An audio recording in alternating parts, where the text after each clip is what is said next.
नमस्कार, स्वागत है आप सभी का। मैं हूं आपके साथ कुमार कुणाल धीरज। आप देख रहे हैं हमारी खास पेशकश आतंक का अंत कब। जम्मू कश्मीर में नई सरकार के बनते ही आतंकी वारदातें भी बढ़ने लगी। उमर अब्दुल्ला सरकार के बनने के बाद से आतंकियों ने 2 हमले किए हैं। देर रात गांदरबल के गगनगीर इलाके में प्रवासी भारतीयों पर गोलियों की बौछार कर दी गई। अंधाधुंध फायरिंग में टनल में काम करने वाले 6 लोगों की मौत हो गई है। इसके अलावा इस वारदात में एक डॉक्टर की भी मौत हुई है जो वहीं पर थे। कुल मिलाकर 7 लोगों की हत्या की गई। सभी मजदूर केंद्र सरकार की तरफ से चल रहे सुरंग यानी प्रोजेक्ट में काम कर रहे थे। हमले के तुरंत बाद सुरक्षा बलों ने पूरे इलाके को घेर लिया है। सर्च ऑपरेशन भी चलाया जा रहा है ताकि हमलावरों को जल्द से जल्द पकड़ा जा सके। घाटी में आतंकी माहौल बिगाड़ने की फिर से कोशिश में लगी हुई है। उनके निशाने पर इस बार बाहरी हैं। जिन लोगों पर दहशतगर्दों ने हमला किया है उनमें 5 लोग बिहार, मध्य प्रदेश, पंजाब के रहने वाले हैं, जबकि 2 लोग जम्मू कश्मीर के निवासी हैं। आतंकी हमले में जान गंवाने वाले 7 लोगों में बिहार के रहने वाले safety manager Fahim Nasir, MD Harif, Kalim शामिल हैं। मध्य प्रदेश के मैकेनिकल मैनेजर अनिल शुक्ला, जम्मू कश्मीर के डॉक्टर शाहनवाज, डिजाइनर शशि अब्रोल और पंजाब के गुरमीत सिंह शामिल हैं। इस आतंकी हमले की जिम्मेदारी टीआरएफ यानी द रेजिस्टेंस फ्रंट के नामक संगठन ने ली है। ये जम्मू कश्मीर में दहशत का नया नाम है। ये लश्कर तैयबा का मुखौटा है। इसकी ऑनलाइन सहयोगी के रूप में शुरुआत हुई थी। इसने जांच एजेंसियों को भटकाने के लिए नए नाम का इस्तेमाल किया है। टीआरएफ अनुच्छेद 370 हटने के बाद घाटी में एक्टिव है। इन आतंकियों को दहशत फैलाने के लिए पाकिस्तान से ट्रेनिंग मिलती है, साथ ही फंड भी दिया जाता है। जम्मू कश्मीर में सेना के जवान लगातार आतंकियों की कमर तोड़ने में लगे हुए हैं। पिछले साल उन्होंने चुन चुन कर दहशतगर्दों का खात्मा किया था। कुल मिलाकर टीआरएफ के 108 आतंकियों को ढेर किया गया है। यह वही संगठन है जिसने रियासी में आतंकी हमले को अंजाम दिया था। जम्मू कश्मीर में पिछले कुछ सालों से टारगेट किलिंग सामने आ रहे हैं। इस साल आतंकियों ने अब तक 7 बार टारगेट किलिंग किया है। पहली बार 7 फरवरी 2024 को हब्बा कदल में 2 लोगों की हत्या की थी जो कि सिख समुदाय से आते थे। इसके बाद 8 अप्रैल को श्रीनगर के इलाके में दिल्ली के कैब ड्राइवर की हत्या हुई। 17 अप्रैल को अनंतनाग में बिहार के कामगार की हत्या हुई। 18 मई को पहलगाम में जयपुर से आए दंपत्ति पर फायरिंग हुई।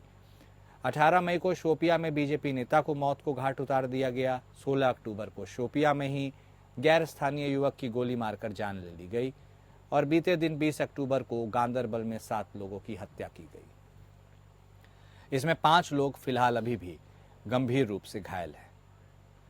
तो आखिर जम्मू कश्मीर में आतंक का अंत कब होगा, यही बड़ा सवाल है और इसी सवाल के जवाब को टटोलने की आज हम कोशिश करेंगे।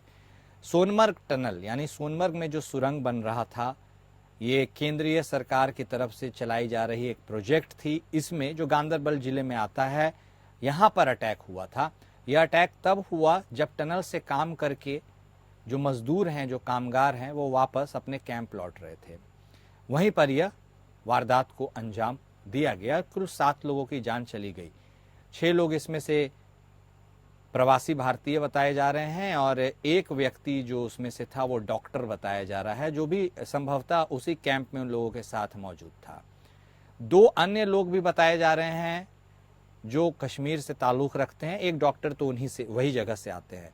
उसके पहले भी गौर करने वाली बात है कि शोपिया में, इसके पहले सरकार गठन के बाद शोपिया में भी एक आतंकी हमला हुआ था जिसमें एक व्यक्ति की हत्या कर दी गई थी।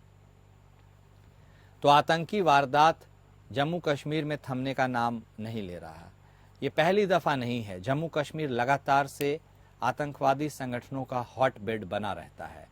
ऐसे में वहां पर संभवतः इस तरह की घटनाओं के ऊपर सरकार की नजर होती है, सुरक्षा एजेंसियों की नजर होती है, इंटेलिजेंस की नजर होती है, लेकिन टेरेन भी इतना डिफिकल्ट है और वहां पर लगातार इस तरह की आतंकी गतिविधियां भी चलती रहती हैं। बगल से सटा हुआ पॉक का इलाका है, पाकिस्तान ऑक्युपाइड कश्मीर। और पाकिस्तान के बारे में यह कहा जाता है कि वो बहुत बड़ी संख्या में आतंकवादियों को फंडिंग भी करता है और उन्हें ट्रेन भी करता है, जिसके बाद जम्मू कश्मीर इन आतंकियों के लिए एक लॉन्च पैड बन जाता है।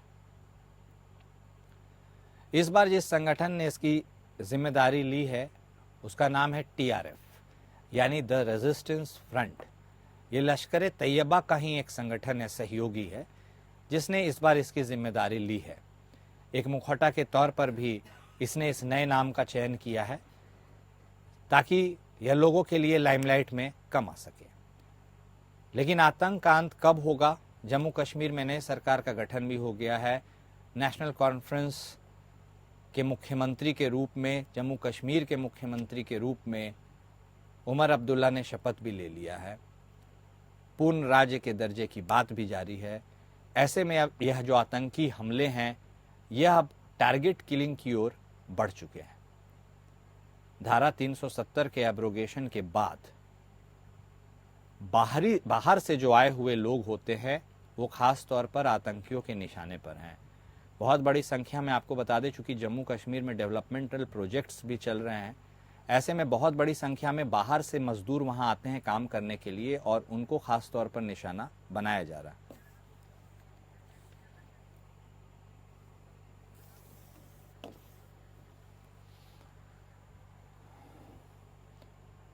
और आतंकी गतिविधियां जो जम्मू कश्मीर में रुकने का नाम नहीं ले रही है और वहां पर शिकार जो हो रहे हैं वो वहां के भी लोग हैं और अन्य राज्यों के भी लोग हैं, जिनका इसमें कोई दोष नहीं है। आज इसी मुद्दे पर बातचीत करने के लिए हमारे साथ खास मेहमान जुड़ चुके हैं।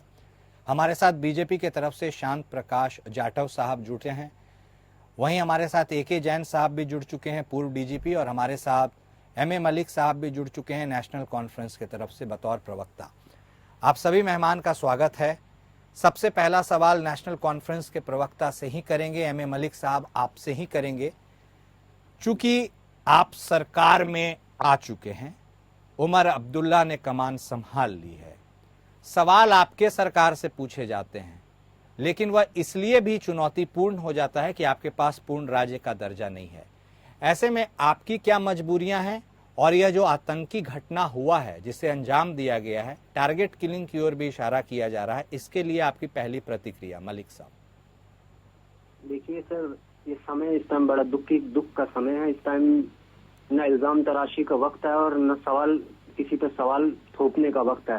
ये जो अफसोसनाक हादसा हुआ, ये बड़ा अफसोस की बात है और हम कंडेम करते हैं इसको कि जिस तरीके से जो ये हादसा हुआ है। और कुछ लोग जो है बाहर से जो है मजदूरी के लिए जो है यहाँ पे आए थे, लेबर के लिए यहाँ पे आए थे और कुछ रकम कमा के अपने घरों को चलाते थे और उनको इन दरिंदों ने जो है वो शहीद किया है। ये बड़े अफसोस की बात है और इस तरीके से जो है नहीं होना चाहिए था। और जो दरिंदे, मैं हम यही कहना चाहते हैं इस मौके पे और अफसोसनाक मौके पे कि जिन दरिंदों ने और जिन लोगों जिन ने ये हादसा किया है, या एजेंसियां जो है इस पे तहकीकात कर रही है कि कैसे ये हादसा हुआ और किन्होंने ये हादसा किया है, तो ये बड़ा अफसोसनाक बात है। और मैं चाहता हूं कि उन लोगों को जो इस किस्म की हरकतें, दरिंदे लोग जो इस किस्म की हरकतें संकाली से कर रहे हैं, तो ये उन लोगों को मैं कह देना चाहता हूं कि ये इन हरकतों से ना जम्मू कश्मीर जो है पाकिस्तान बनेगा और ना जो है ये पीसफुल तरीके से होगा। अगर अमन और भाईचारे के साथ इन मसलों को सुलझाया जाए और पीसफुल तरीके से आगे बढ़ा जाए और अमन तरीके से जो है, तभी जो है हिंदुस्तान भी तरक्की करेगा और जम्मू कश्मीर भी तरक्की करेगा। लेकिन ये उन लोगों की शायद बुखलाहट है और उन लोग ये सोचते हैं शायद इस हरकतों से जो है ये जम्मू कश्मीर जो है पाकिस्तान बनेगा। लेकिन जम्मू कश्मीर जो है पाकिस्तान कभी नहीं बन सकता। जम्मू कश्मीर जो है हिंदुस्तान का अटूट अंग है और जम्मू कश्मीर के लोगों के दिलों में जो है हिंदुस्तान है, इसमें कोई शक नहीं है। और इस तरीके से जो हरकतें हो रही हैं और इस तरीके से जो ये हादसे हो रहे हैं, ये बड़े अफसोस की बात है और ऐसा नहीं होना चाहिए। जो है लोगों की जो है जाने जा रही है, वो कहीं भी हो, वो मजदूर तबका हो या कहीं भी जो है, अगर इन हादसों में जो लोग मारे जा रहे हैं तो ये बड़ा अफसोस की बात है। बिल्कुल अफसोस की बात है मलिक साहब। जाटव साहब, अब आपके पास आते हुए मलिक साहब ने तो अफसोस भी जता दिया और उनकी मजबूरियां समझी भी जा सकती है सर। देखिए, क्योंकि कमांड तो अभी भी, अगर जो भी बात हो सर, स्पष्ट बात है, सेंटर के पास ही है। पूर्ण राज्य का दर्जा उसे मिला नहीं है। जम्मू कश्मीर पुलिस भी एलजी के अंडर ही ऑपरेट मतलब कर रही है, सेंटर का पूरा इन्वॉल्वमेंट है। 2019 के बाद से चीजें सुधरने की बजाय उसमें कुछ खास बेहतरी नहीं हुई है, लेकिन यह भी कहना सही नहीं होगा कि शुरू से जम्मू कश्मीर में चूंकि इस तरह के माहौल बनते रहे। ऐसे में सर, बतौर भारतीय जनता पार्टी प्रवक्ता, ये क्या चैलेंज आपके लिए भी है? क्योंकि एक तरह से जम्मू कश्मीर में सरकार का तो गठन हो गया है, लेकिन इन चीजों से निपटने के लिए केंद्र सरकार की भी भूमिका है। हमें जाटव साहब, देखिए, जो घटना कश्मीर में आतंकवादी घटना हुई है और वहां पर जो सुरंग बना रहे थे हमारे वहां के कर्मी, उनको चूंकि वो घर की तरफ, वो अपने बैरक की तरफ वापस जा रहे थे, उस दौरान जो घटना को टीआरएफ कोई नया समूह, आतंकी समूह बना है, उसने वहां पर इस घटना को चूंकि अंजाम दिया है, किसी भी सूरत में दुर्भाग्यपूर्ण है। किसी भी तरीके से इस प्रकार की घटना जो है वो हम सब लोगों के लिए पीड़ादायक है, उस परिवार के लिए पीड़ादायक है। वो जो वहां पर सहयोग करने के लिए, डेवलपमेंट में योगदान देने के लिए हमारे कर्मी वहां पर मौजूद थे, उन लोगों को, उनके परिवारों को मैं ऐसे मौके पर जो है संवेदना व्यक्त करता हूँ। ईश्वर उनकी आत्मा को शांति दे। ये जो घटना हुई है, मैं समझता हूँ कि उन लोगों के लिए, उन लोगों द्वारा की गई है जो घाटी में जो है डेवलपमेंट के जो काम चल रहे हैं, उनको नहीं होने देना चाहते। वो किसी भी सूरत में घाटी, जम्मू कश्मीर के डेवलपमेंट के जो प्रोग्राम को रोकना चाहते हैं। और जो अभी नई सरकार बनी है, उन्होंने भी पूरी तरीके से अपना सीधे तौर पर स्पष्ट कहा है, फारूक जी का मैं पढ़ रहा था, कि जो है किसी भी सूरत में हम इस घाटी को पाकिस्तान नहीं बनने देंगे। बिल्कुल होना भी यही चाहिए। हम सब मिलकर के प्रयास करें। हमारी वहां पर पुलिस, सुरक्षा बल पूरी तरीके से मुस्तैद है और इस प्रकार की जो घटना घात लगा करके जो आतंकी संगठन कर रहे हैं, ठीक है, पिछले 5 वर्ष में हमने इसको बहुत बढ़िया तरीके से कब्जे में कंट्रोल किया है।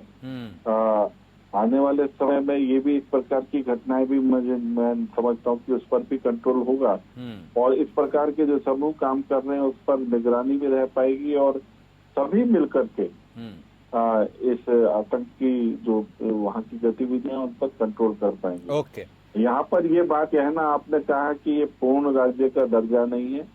इससे फर्क नहीं पड़ता। सुरक्षा बल जो है वो चाहे किसी भी, कोई भी उसके ऊपर निगरानी करे, सुरक्षा बल जो है वो अपना काम कर रहे हैं। केंद्र के द्वारा उनको पूरी तरीके से छूट है, सख्त कार्रवाई करने की छूट है। तो किसी भी सूरत में किसी आतंकी को नहीं छोड़ा जाएगा। किसी भी सूरत में उसको जो है मैं समझता हूँ कि जो हमारे सुरक्षा बल हैं वो चूक नहीं करने वाले। ठीक है, राज्य का दर्जा है, नहीं है दर्जा नहीं है, इस प्रकार की बातें करके मैं नहीं समझता कि कोई राजनीति करने का विषय है। एग्जैक्टली सर, इसीलिए मैंने ये बात बोला भी था, क्योंकि अगर कोई दूसरे स्टेट्स में इस तरह की घटना होती है ना, तो हम वहाँ के लॉ एंड ऑर्डर, वहाँ के गवर्नमेंट को, मतलब स्टेट गवर्नमेंट को जिम्मेदार मानते हैं, उनकी विफलता काउंट करते हैं। इसलिए ये मेरा सवाल पूछने का आशय था। बिल्कुल राजनीति करने का ये अवसर नहीं है। हमारे साथ AK जैन साहब भी हमारे साथ जुड़ चुके हैं। जैन साहब, स्वागत है आपका भी। धारा 370 के एब्रोगेशन के बाद सर काफी हद तक आतंकी गतिविधियों पर एक चोट हुई थी और इस चोट से यह समझ के सामने आया था, या कोई भी एक जनरल बंदा यह समझ सकता था कि चीजें अब काफी हद तक कंट्रोल की जा सकेंगी। काफी कुछ हद तक हुई भी, लेकिन उसे हम 100% स्ट्राइक रेट, 80% स्ट्राइक रेट भी नहीं कह सकते हैं। अभी भी सर इन तरह की घटनाएं सामने आ रही हैं जो अपने आप में लोगों को यह सोचने पर मजबूर करती हैं कि आखिर जम्मू कश्मीर की ऐसी क्या व्यवस्था है और क्या ऐसा रीजन है जिसके चलते आर्मी, JNK पुलिस, तमाम सुरक्षा एजेंसियां इन तरह के चीजों को जिस स्तर से रोक सकती थी या रोक पा सकती थी, वैसा कुछ नहीं हो पा रहा है। जैन साहब, आपने लगता है जो बॉर्डर है या पाकिस्तान का JNK में, उसको देखा नहीं है। मैंने देखा है कई स्थानों पर पूरा बॉर्डर है एक तरह से। ओके, आधा गांव पाकिस्तान में है, आधा गांव इंडिया में है। तो ये बहुत सी ऐसी जगह हैं बहुत सी ऐसी सुरंगें हैं, बहुत से ऐसे नदी नाले हैं जिससे आवागमन होता है और फेंसिंग भी काट के होता है। और ये उसी वजह से है क्योंकि इस समय पाकिस्तान बौखलाया हुआ है। जो इलेक्शन हुए हैं उसमें भारी टर्नआउट हुआ है वोटर्स का। और एक चुनी हुई सरकार इस समय जो है वो पावर में है। वो एक खिसियाहट है और कुछ नहीं है। और उसी का नतीजा है कि जो ये घटनाएं हुई हैं, तो नई सरकार को भी अपने सारे जितने संसाधन हैं, उनके जितने कॉन्टैक्ट्स हैं, उनको लगा के और परिस्थितियों को नियंत्रण में लाने का प्रयास करना चाहिए। मैं समझता हूँ वो करेंगे भी। जिस तरीके से उमर अब्दुल्ला ने शुरुआत की है, मुझे लगता है कि वो एक शक्ति के साथ, ऐसे तत्वों के साथ पेश आएंगे। अभी तक अपोजिशन में बैठ के राजनीति करना एक दूसरी बात होती है। सत्ता में आकर जब आप चीफ मिनिस्टर हैं तो आपकी जो है वो जिम्मेदारी ओन अप करनी पड़ेगी। लेकिन वो तो टूथलेस टाइगर है ना सर, उनके पास पावर कहाँ है वैसे? नहीं, ये गलत है कहना, ये अच्छा। गलत है कहना, ऐसा कुछ नहीं है। कुछ हस्तक्षेप जो है वो इनका है, लेफ्टिनेंट गवर्नर का। उनको कुछ अतिरिक्त शक्तियां दी गई हैं जिससे कि गलत ट्रांसफर पोस्टिंग्स वहां पर ना शुरू हो जाएं। आतंकवादी तत्वों के दबाव में, आतंकवादी समर्थकों के दबाव में ट्रांसफर पोस्टिंग्स ना शुरू हो जाएं, वहां पे कोई प्रकार की गतिविधियां ना प्रारंभ हो जाएं। धीरे धीरे उसको शक्तियां दी जाएंगी। जब खुद है, अब देखिए रेजोल्यूशन पास हुआ, कर लिया गवर्नर ने। ठीक है, वो तो खैर रिपल इफेक्ट की तहत बाद में वो चीजें कैसे निकलकर सामने आती है वक्त बताएगा। लेकिन जिस तरह से जम्मू कश्मीर में लगातार आतंकी घटनाएं हो रही है, वहां काम करने वाले लोगों का भी मनोबल गिरता है और ये एक बहुत बड़ी चुनौती है। जम्मू कश्मीर में आतंकी हमला हुआ और उस आतंकी हमले को लेकर आज हम बातचीत कर रहे हैं और इस चर्चा को आगे बढ़ाते हुए मलिक साहब आपके पास आएंगे। सरकार गठन हुए अभी कुछ ही दिन हुए हैं, चुनौतियां कई हैं आपकी राह में, आपको कई चीजों के लिए लड़ाई लड़नी है, ये तो बिल्कुल क्लियर है। ऐसे में यह जो बात उठकर सामने आती है, एक हेडलाइंस बनती है जिसमें लिखा जाता है सरकार गठन के बाद आतंकी हमला हुआ है। इसमें क्या आपको लगता है कि आपको बैकफुट पर लाने की कोशिश की जाती है या आपके सामने उन चैलेंजेस को और ज्यादा बढ़ा दिया जाता है कि आप खुद ही उसे टैकल करने में फंसे रह जाए? आपको क्या लगता है जब ये हेडलाइंस आप पढ़ते हैं, इन चीजों को आप देखते हैं? मलिक साहब देखिए, ये उन लोगों की सोच और मानसिकता है जो इस किस्म की हेडलाइन बनाते हैं, लेकिन ये सियासत का समय नहीं है। ये आप वाकिफ है कि एक दुखद समय है और एक जम्मू कश्मीर जहां बाकी आज का समय नहीं है, 47 से जो है जम्मू कश्मीर में जो है ऐसा चल रहा है। अब पीछे भी 10 साल जो है ये हुकुम यूनियन टेरिटरी और गवर्नर इंतजामिया जो है यहाँ पे रूल रहा यूटी में, तब भी जो है यहाँ पे जो है इस किस्म की जो है दरिंदा हरकतें और इस तरह के हादसे जो है होते रहे और आज भी हुआ और हम इसको कंडेम करते हैं और बड़े अफसोस की बात कहते हैं। लेकिन जिस तरीके से आप बाकी वाकिफ है, जम्मू कश्मीर एक जोग्राफिकली देखा जाए तो एक बॉर्डर एरिया पे है और जहाँ पर नदी नाले जो है वो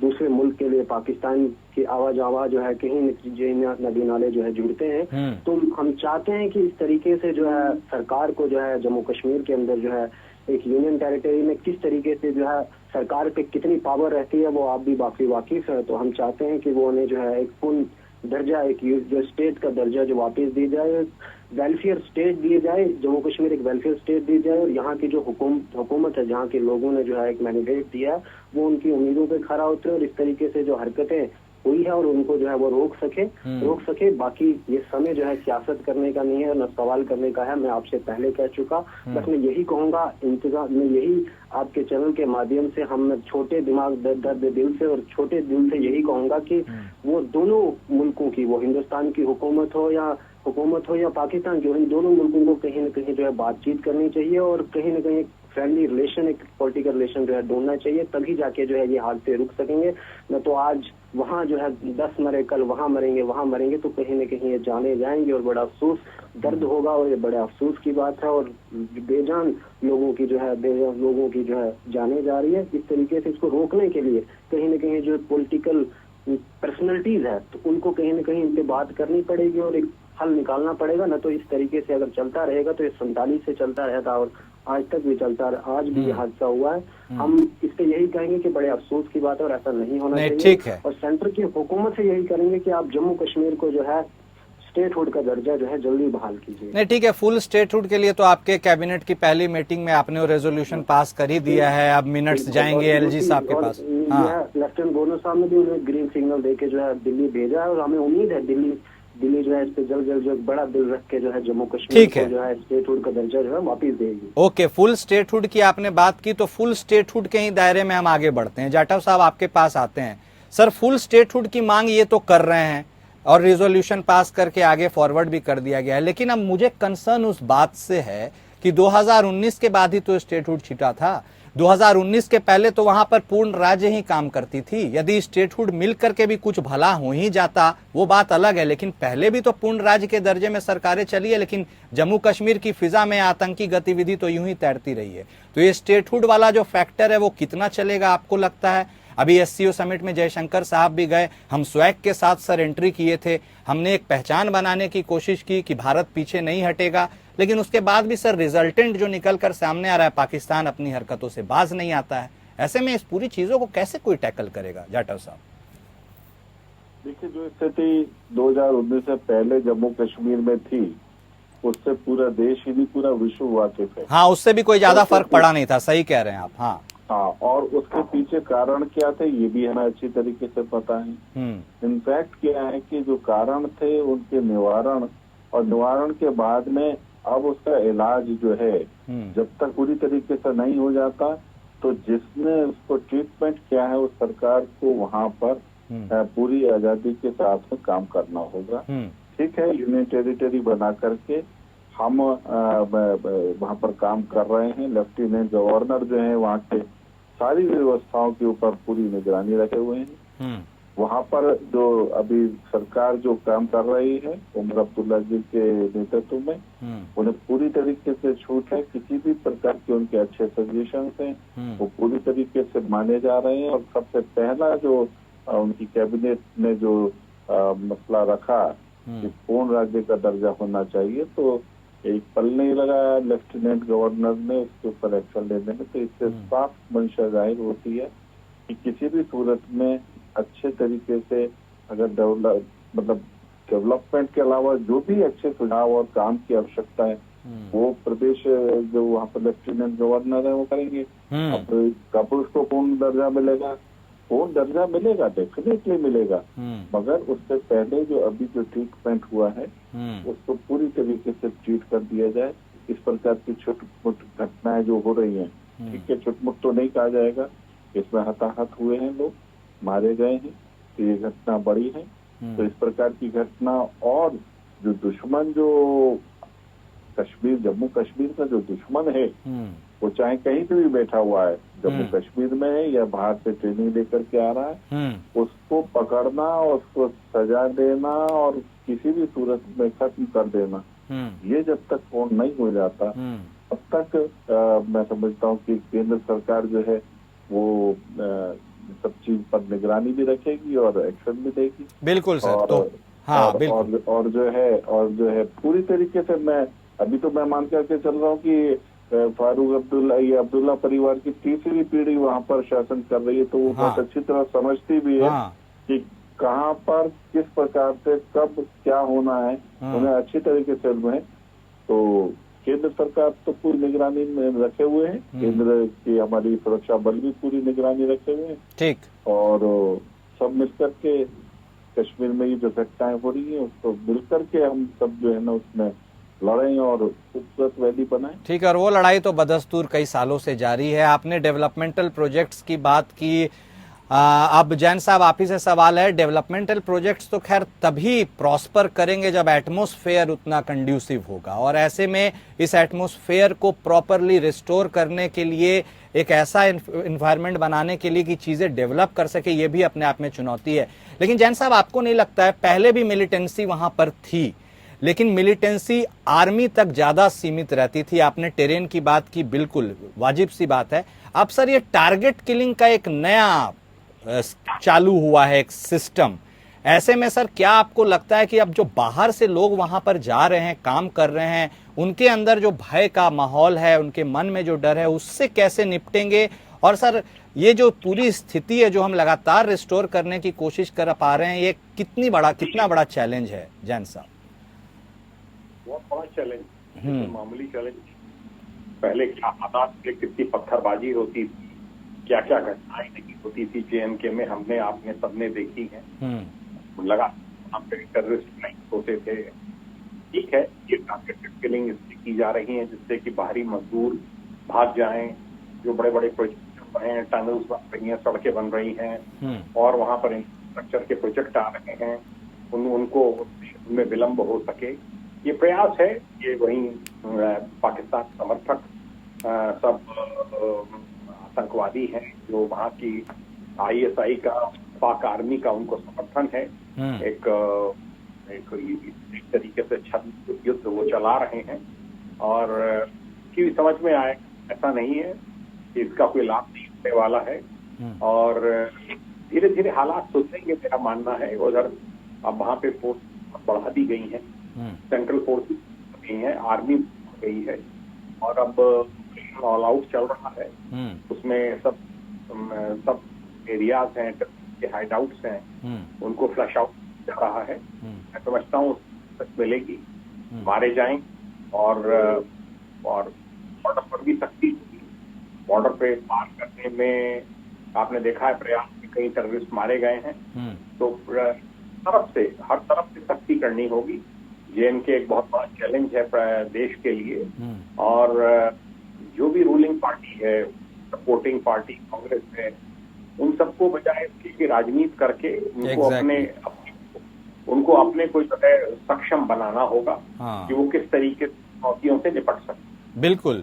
और जम्मू कश्मीर एक ऐसा राज्य भी है जहां पर राजनीति से ज्यादा एक कलेक्टिव रेस्पॉन्सिबिलिटी की जरूरत है। आप तीनों खास मेहमान हमारे साथ जुड़े, आपने अपनी राय रखी और आपने ये बताने की कोशिश की कि कैसे चीजों को हम वापस रिस्टोर कर सकते हैं। बहुत बड़ा चैलेंज है।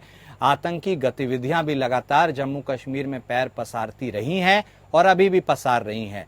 लेकिन जिस तरह से धारा 370 हटने के बाद अब टारगेट किलिंग की ओर यह रुख, हवा का रुख चला है, यह अपने आप में बहुत गंभीर चुनौती है और उम्मीद यही की जा सकेगी कि राज्य सरकार और केंद्र सरकार मिलकर इस चुनौती से भी जरूर निपट पाएगी। मेरे साथ फिलहाल इस खास पेशकश में इतना ही। नमस्कार।